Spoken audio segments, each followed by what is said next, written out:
1978 Mercedes-Benz 450 SEL with the 6.9-liter V8 engine. I purchased this car from the bank about 8 months ago. The bank tells me that the second owner of this car had been in trouble and away for about 15 to 20 years. When he returned home, he called the bank to retrieve his car collection. The bank tells me he owed about $20,000 1980s dollars on the car, and they provided me with the title and the repossession paperwork needed to title it. So the next owner will be the third registered owner of the car.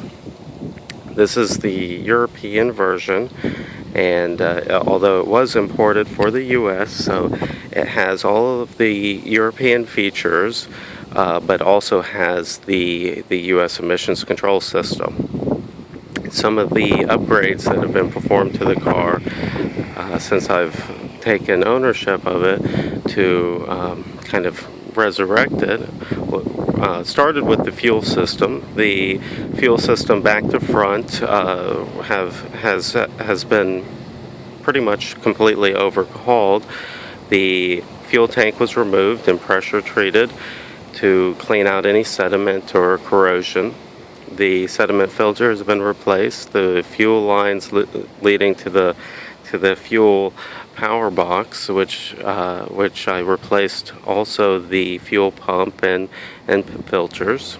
The fuel lines have been flushed out. They're steel lines, so did not need replacing. But that leads to the engine area. And again, this stuff was replaced really to bring the system back to perfect running condition, and not all of these items were defective, but the fuel distributor was completely rebuilt. The fuel injectors were a redesign was done by Bosch, and so they have the latest and greatest design. And onto the ignition system, the ignition coil was replaced, all of the ballasts, all of the lead from the distributor to the ignition module, and these parts were also, if available by Mercedes from new old stock, I used new old stock. If not, I used A+ salvage, and if A+ salvage was not available, then I used German-made OEM parts. So then all of the rubber components for the engine air system were replaced. The vacuum lines that run the engine control systems were replaced, and lots of little tiny rubber components throughout, like the accelerator bushings, other little knick-knacky things. There are some interesting features of this car. I've only seen one other car on the internet with this ground effects package. Due to its rarity, I really can't tell you who manufactures it or where it would have come from. But I do want to point out that there's a crack in some paint chips there. There's also some fiberglass work that could stand to be done over there, and I didn't bother looking into that because of its rarity. I didn't want to disrupt any value it may have. But the sun's windscreen, the wheels on this car are made by a German company called Remotec. They are correct to the period. The tires that I removed from the car were Goodyear tires that I dated to 1984. So they would have been the second set of tires on this car. I don't know if the rims were added at that point or if they would have been added when it was imported. I have noticed that most of these rims that are for sale in the European market, and not. It's fairly rare for the U.S. market. The paint is all original. It's pretty amazing the quality of the paint and the straightness of the body.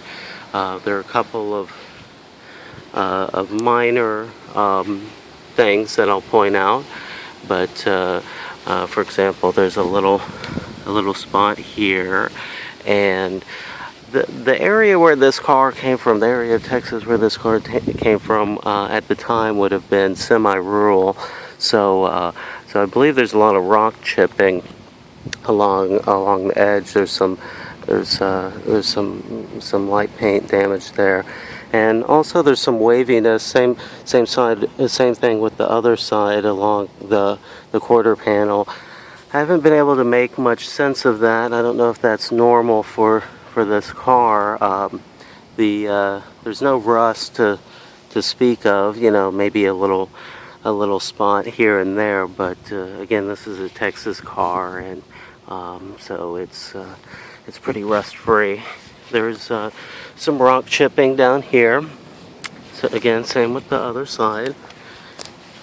Try to get a good angle of the underneath. There's some paint fade there, but within the visible area, it's really immaculate. The chrome is perfect. The emblems are really good. I've seen a lot of those in bad shape. This is really good example of an original paint car.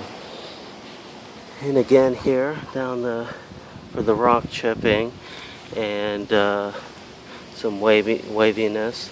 There's some slightly more kind of pre-rust there. And again, the ground effects here, again, I've only ever seen that on one other car on the internet. It would definitely be an extremely rare custom piece. But the body, as you can see, is really quite perfect. Hood is in great condition. I did see that there's a little, looks like rock chip right here, and one chip on the glass there and here. Roof is in great shape.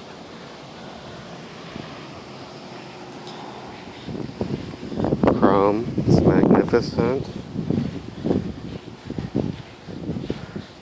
Alright, well, thank you for watching my video.